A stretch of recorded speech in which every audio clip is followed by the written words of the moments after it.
Welcome to the WordPress Photography Podcast, the podcast for photographers who want to learn how to get the most out of WordPress to grow their photography business. You don't need to be a geek to understand WordPress. Settle back and listen as we show you how. Now, here's your host, Scott Wyden-Kivowitz. Welcome to episode 36. My name is Scott Wyden-Kivowitz, and today I am not joined by my co-host, Rachel Conley from Photoscribe. Rachel has a sick child. Again, he gets sick a lot, unfortunately. Today we actually have Lena Hyde. I'm very excited to have her on the show. I've known Lena now, 2 or 3 years, I would say at this point.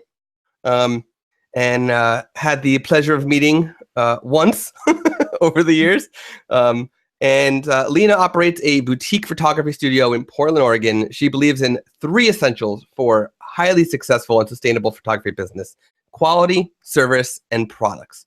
Photography has been exhibited in museums and galleries internationally, printed on Hallmark cards, and featured in highly regarded publications, including Professional Photographer Magazine, Rangefinder, Click Magazine, USA Today, and many others. She speaks as a respected expert in the field of portrait photography, and she's also the author of 2 best-selling photography books aimed at her global audience of professional photographers.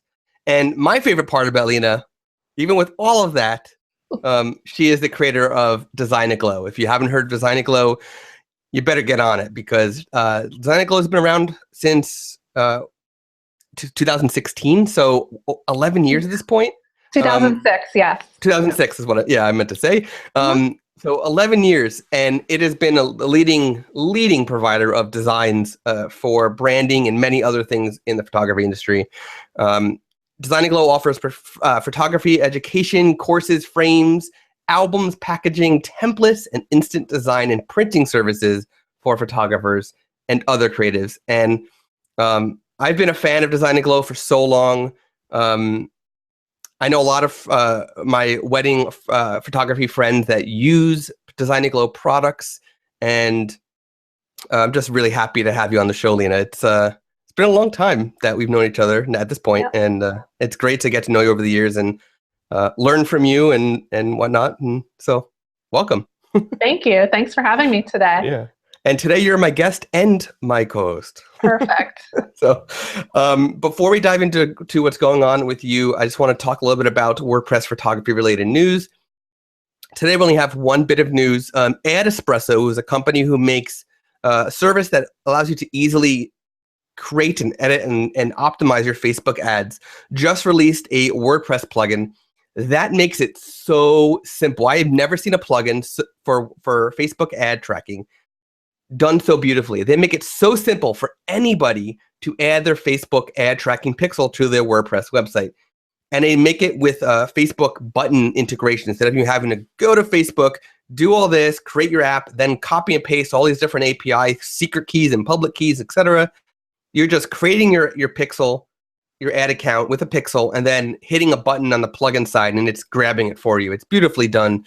And it has a whole bunch of integration for advanced tracking and things like that. So we'll link to that in the show notes. Be sure to check out that new plugin. It's pretty cool, and it's completely free from Ad Espresso. So, all right. So the news is done. What's going on with you, Lena? What is new in your world? Personally, whatever you want to share. What's new in Design It Glow world? What's going on? Well, what's new here? We're in Portland, and we've got some sunshine today, so that's big news. Yep. And we at Design It Glow are working really hard. We're actually starting our own podcast as well, so that should be unveiling within the next couple of months. And then we're doing everything like we usually do with albums and packaging and frames and education, and kind of still keeping busy with everything that we love to do for photographers. So talk to me about this podcast. I did notice that you did post and say you were looking, brainstorming some name ideas. So my first question is, did you decide on a name? We've been thinking a lot about it. We have a community called The Polished Creative on Facebook, and that is just for our customers.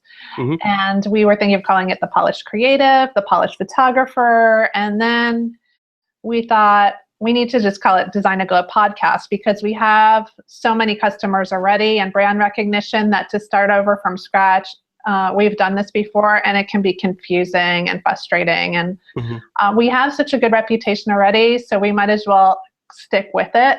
And that's our decision as of today.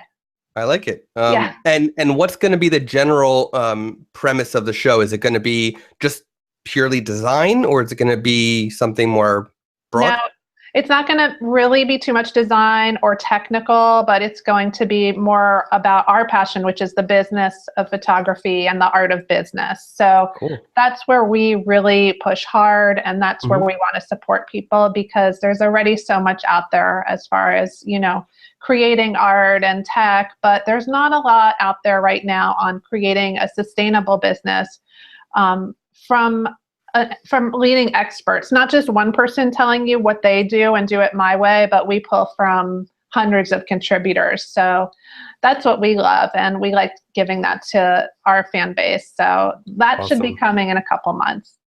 That's fantastic. And so if anybody is listening and wants to be notified when that podcast is live, be sure to sign up for the Design to Glow newsletter, because I'm sure they'll be email blasting that out once it's ready. And we'll be linking to how to sign up in the show notes to be notified. So let's dive into style guides. So you're a big fan of styling, of consistency and branding and all these different things. Let's talk about style guides. What is a style guide, first of all? A style guide is something that big businesses know really well how to do. And, small businesses, probably not so much, but it's just as important, especially today where everybody's a photographer. There's not a lot of differentiation. And a style guide really helps you hone your style, stand out from the pack, and attract the client you need to attract. So style guides are going to keep your voice, your tone, and your messaging really, really consistent. And this is basic. If you can't lock down your look, your content, and your style, you're just confusing your customers.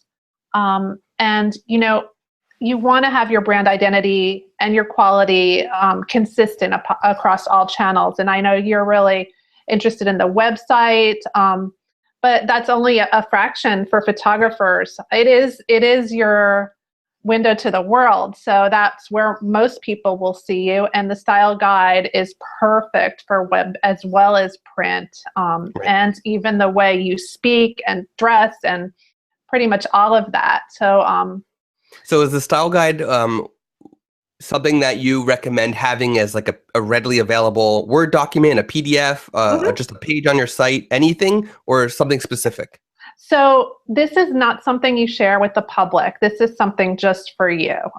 And it's sort of like if you're thinking of any business you love, you can kind of pick out something from them a mile away. Like we're thinking about Anthropologie or Kinfolk, the fonts, the colors, the vibe. It's all very, very well thought out because they have a style guide. We've all seen that graphic where it's Tiffany's, the jewelry company, and then they show it in like Comic Sans, and it's it's part of the style guide. So your logo, and you just want everything to be really concise, consistent. And in the end, we find that it saves a lot of time and money. If you collaborate or you have a contributor on your site, you can send them the style guide, and you won't have to second guess how your brand's going to appear somewhere else. Right. So like let's say you have a big wedding photography business. You're bringing on a new photographer, new second shooters, post-processing people, whatever they are, new employee in your photography business. Instead of trying to give them all this information verbally, you can just give them this PDF that they can read through and get to know it, and show them where to look for examples, and give them everything they need in a document. Absolutely. And I can give you some tips on kind of getting started and what it would look like, because it's a lot of fun to make. It's sort of like an inspiration board. Yeah. Yep. Yeah. So let's talk about some of those. So I'm going to give you a link for your listeners at the end of this, which will actually give them a free PDF, a little ebook to download and kind of walk them through this process. So nobody needs to take notes, but what I'll do is I'll kind of walk people through it and see if it's something that they're interested in. So Sure. the first thing I like to do is start with an inspiration board for anyone that's really rebranding or branding for the very first time. And what you want to do there would be to cut out about 5 to 10 images which really inspire and speak to you. And anything that speaks to your brand images, you can use, you want to use colors and patterns you like. And if you want to get inspired, you can just go onto Pinterest and look up, style inspiration board, and you'll kind of be able to see where it's going. I really think it's important to make sure the images represent who you want to be. So this is aspirational, and then you can get there by following it. So think about, as you're choosing these images, you're going to think about elements that are just uniquely you and what's going to help you stand out from the sea of others. As far as color goes, people are really into finding their brand and their colors. And today, it's all about the latest Pantone combo and what's in fashion and, what colors are going to represent you. And, this is something to really consider and choose about, 2, 3, or 4 colors that you just absolutely love and that kind of go with you. These would be consistent throughout your branding, thinking like blog text, titles, graphics, links, all those enhancements. And then what you can do is you can get their hex code so you'll never forget the exact color. If you find something online that you like, you can screen capture it and use the eyedropper tool in Photoshop to get the exact color. And, it's really important that you save that because you don't want your brochure to have one thing, your website to have another, and your blog to have a third. So you need that consistent. In rebranding Imagely, I guess almost 2 years ago at this point, we had our logo redesigned and we were just debating on colors. And one thing we learned, which I never knew before, but it was a good learning experience. Not every hex color is convertible into a Pantone printable color. Mm-hmm. So in some ways, you're almost better off, in my opinion, and this may not be true, I'm not a designer, so I may be wrong in this, but from my perspective, from being the marketing person who had to order business cards and order drop cards and all these different things, I found that it might have been better for us to pick Pantone colors that could be converted to hex colors rather than hex colors to then sort of convert to Pantone, the closest Pantone we can find. That's a really good tip and very clever of you to figure that out too. I didn't design the logo. I had nothing. We actually used 99 Designs, which actually we fell in love with the logo we picked. But the printing process, it took me a while to figure out the best Pantone color. So it was a challenge. Yep. And you'll also want to explore colors for web as well and see, how they come across. So good point. Good point. So was there anything else as far as that part goes I also wanted to just mention fonts as well, because, the way your words look is really just as important, as what you have to say, if not more so. So you want to consider fonts, your favorite fonts, but also avoid anything super trendy that's going to be embarrassing in a year or two. We've probably all done that. And I can remember back in the day when I had the Zapfino logo, which is super embarrassing, about 13 years ago. So is that the super curly script font? That was Scriptina, and everyone had that one as well. But that's a long time ago. So, easy to read. You want to probably pick 2 or 3 of your favorites. They're going to show up on your site and your watermark and your documents. And just think readability. What's going to be easy to read? Because if people are struggling, they're going to leave. So that's really important. Consider serif and both sans serif working well together. And there's lots of sites where you can download free free fonts like dafont.com, and Right. there's tons online for that. I also see I look at a lot of wedding photography sites every day, just through my job. And one thing I see a lot is somebody might pick a really beautiful font for the main headline, but they actually chose the wrong color for the headline because of the background for that area. So I find that, at least on the website side, it's very important that you might love this font. You might have picked this font for your brand, for your style guide. You might have picked this headline size and color. Yep. But when you actually put it together, it may not work. So there's also a lot of testing that should be done, real world testing, which should be done as you're building this, to make sure that even though you might pick this, make sure it actually does look good in the end, and not like a light gray font on a white background that's going to disappear. Yeah, we see that a lot too, and I guess that would be pointing out the obvious, but it's important to mention. Yeah, definitely. And it's too often something like that is overlooked, where somebody just picks and doesn't actually, prove that it's worth the pick. So sure, definitely, that's super important. So people can get this document for free from Design Aglow, right? This right. So how to find your style and create a style guide for your business. It's called Brand New, Brand You, and it's all about branding. And where can they find it? At designaglow.com/pages/newsletter, and I think we'll have that in the show notes as well. Yes. Yep, it will be in the show notes as well. We'll link right to it. You can just click on it, enter your email address, sign up, and you will receive that document, which is great. For sure. So let's dive in a little bit. I really want to talk to you about branding.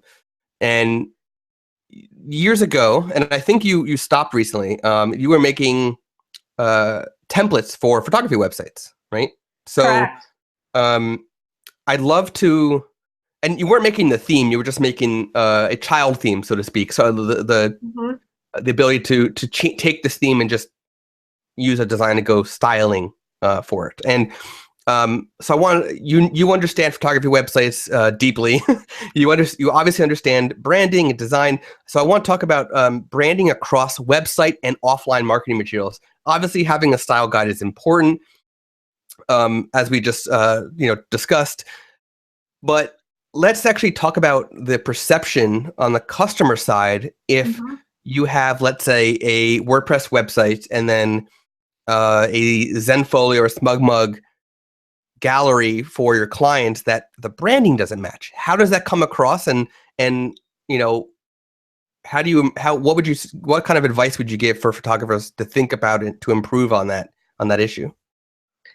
Yeah, that just comes across as a disaster. And, it might be okay if you're, shoot and burn really cheap. People can look over, they can forgive a lot for a really cheap price.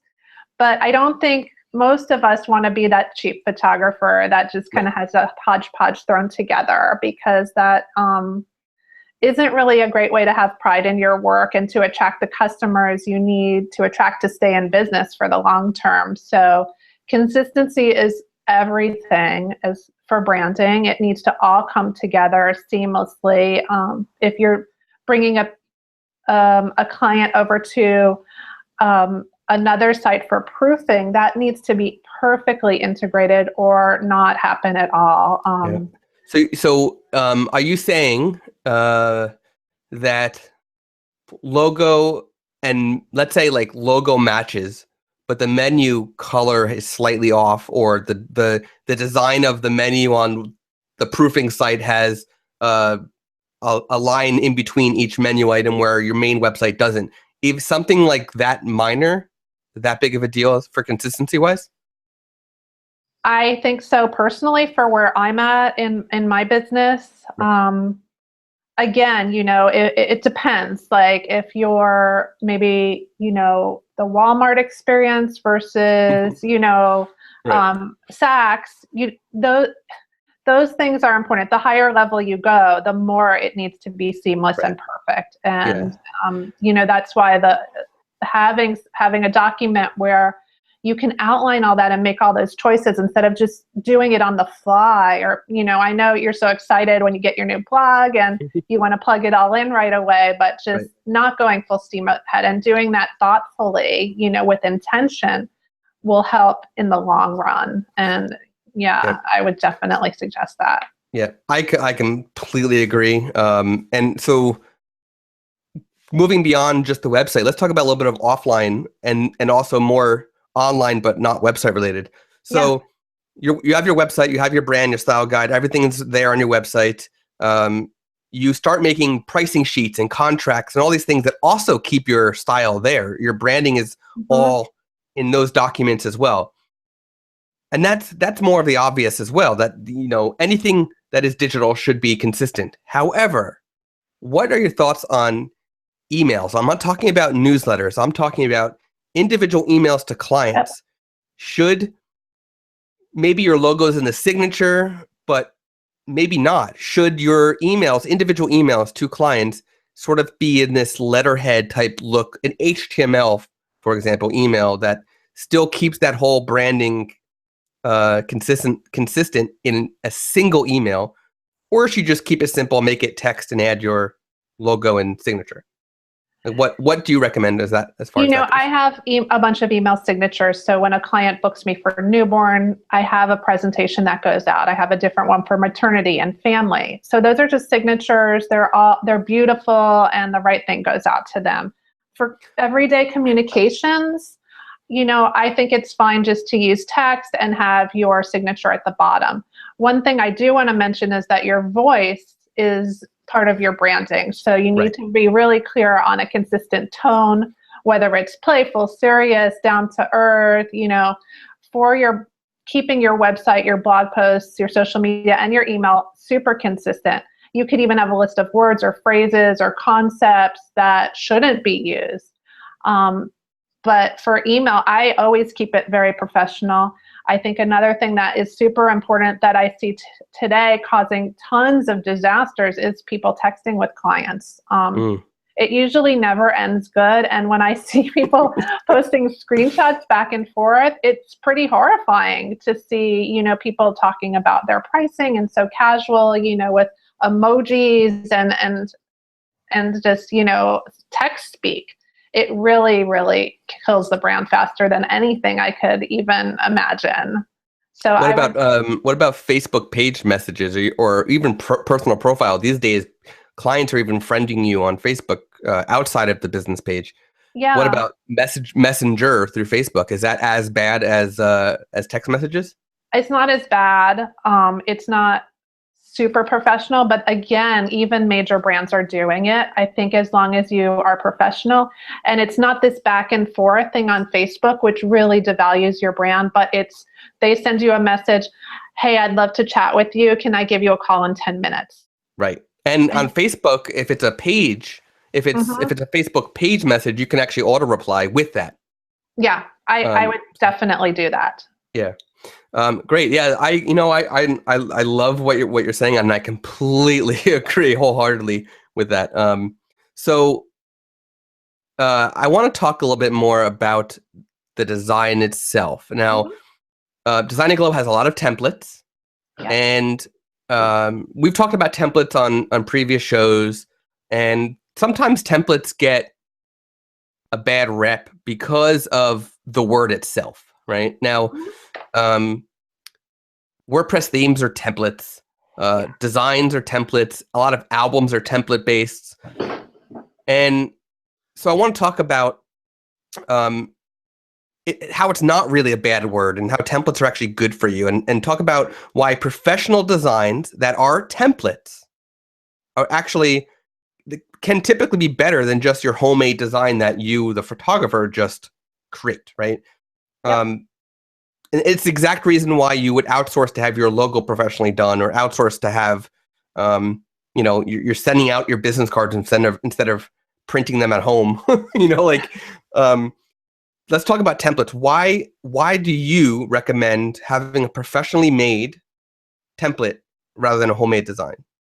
Well, our templates are created by professional designers, we go through a 100-step process for any product we made. So we know they're going to work, they're going to look good, they're used with ethical, means, and they're not stolen ideas or stock images that could come back to bite you.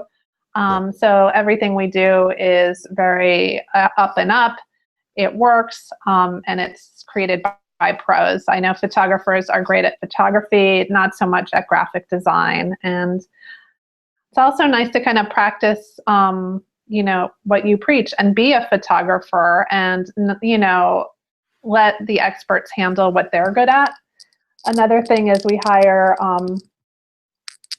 hire writers for all our copy. So you'll know it's free of any mistakes. We've all done that where we've uploaded a mistake and it's expensive. Everything's totally customizable, so you can make it your own.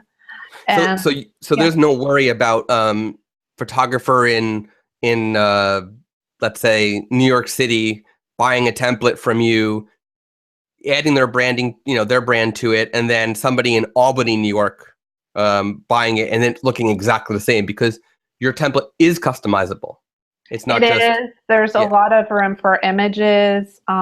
It's not on a $5 a month all you can grab website where 10 bajillion people are using the same thing and they all look exactly the same.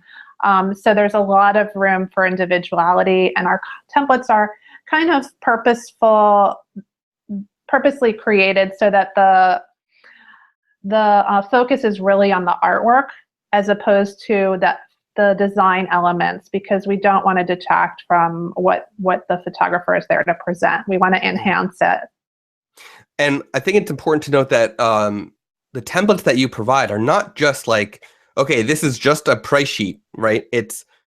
You can get all of your sort of letterhead type things, all of your marketing materials, all in one bundle, right? You can get everything. It's true. And anything that's more complicated will also include an InDesign version. Everything includes a complex tutorial. So if you buy a magazine template, it's going to walk you through printing it or posting it online or including it into a newsletter. So our resources that we include are second to none, and you won't find any errors in any of our products. So you can be assured that they're all good to use. If you don't like using templates, if you don't like using Photoshop, we do have a new item that will be of interest to everyone. We've got sort of the first of its kind in our industry. It's Design a Glow Print, and basically it allows you to use our templates without Photoshop or Rose, which everybody hates. So you can just go on to Design a Glow Print, and you can go through our templates step by step, customize them, click to print, and the product will arrive at your door in a couple days. So that's a great solution for people that don't want to mess with templates. Yeah, I was just going to ask if you wanted to bring that up. So that was good. Now, this product, Design and Glow Print, actually started as integration with Pro DPI, but since White House Custom Color acquired Pro DPI, are the prints still coming from the Pro DPI side of things, or are they now coming from the White House Custom Color side? They're still coming from Pro DPI currently. Great. So it's a Fuji paper, I believe, is Pro DPI, correct? It is, and mostly everything we have is press printed product. So that, as far as the labs go, all the professional labs do a great job at that. But yes, you're correct in the Fuji paper on the photographic products. Yeah. Great. Yeah. It's when that first came out, I know I was on the beta of that, and it was beautifully done. It's so easy. It's sort of, I think the way you even described it originally was sort of the Canva for photographers, right? Canva, Canva.com. For anybody who has not seen that, I'll be sure to include that in the show notes too. It's kind of like one-off documents, right? You wanted to save it as an image or a PDF. And a lot of people use that for just like creating a social image, for example. But this is more than that. This is your entire brand you're having printed and designed, customized right there on the website without Photoshop, without InDesign, without anything. You're dragging and dropping and changing the text, adding your logo. You're doing it all just as you would if you bought the Design and Glow templates, for your desktop, except you're doing it in the cloud and having it printed without you having to send it to a lab too. It's such a cool system. So thank you. I'll be sure to link to that as well in the show notes. So anybody, it is on the Design and Glow website. If you want, just go to Design and Glow and click on print. Otherwise, I'll link to it in the show notes. Anything else that you want to close with? Any final advice you want to give to anybody? Design related, style sheet related, branding related?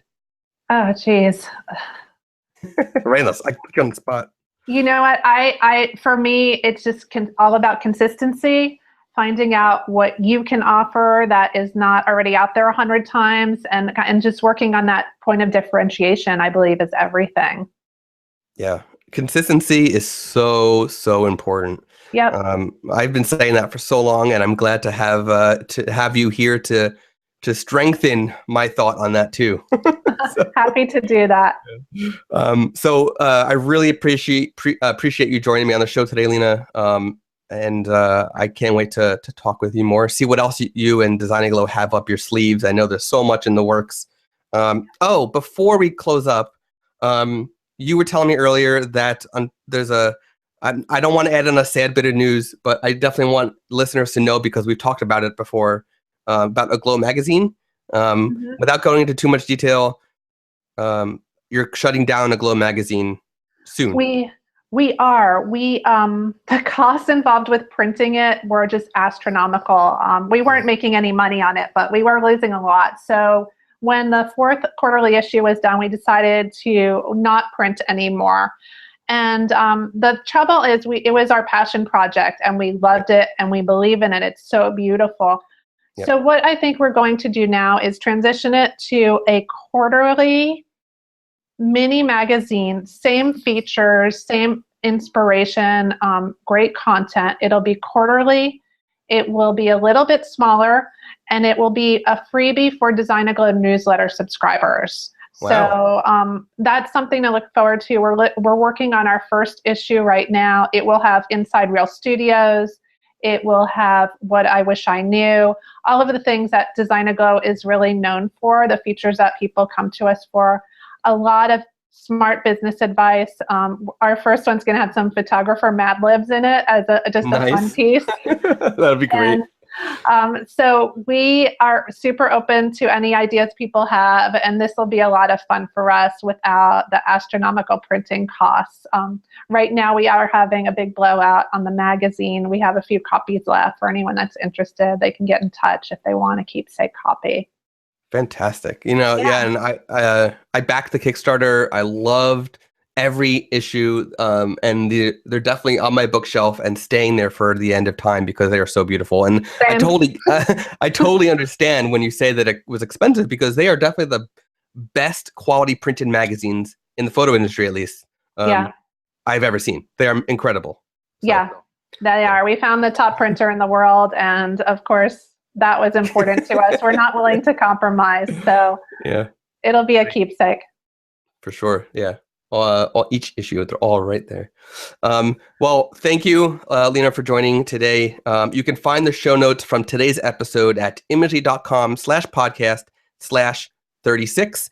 And please be sure to leave us a nice review on iTunes, because every review that you leave for us helps us reach more people and teach them more about WordPress, photography business, and their online presence. So thank you, and until next time. You've been listening to the WordPress Photography Podcast. To listen to other episodes and to subscribe to the podcast via iTunes, Stitcher, Google Play, and more, please visit imagely.com/podcast.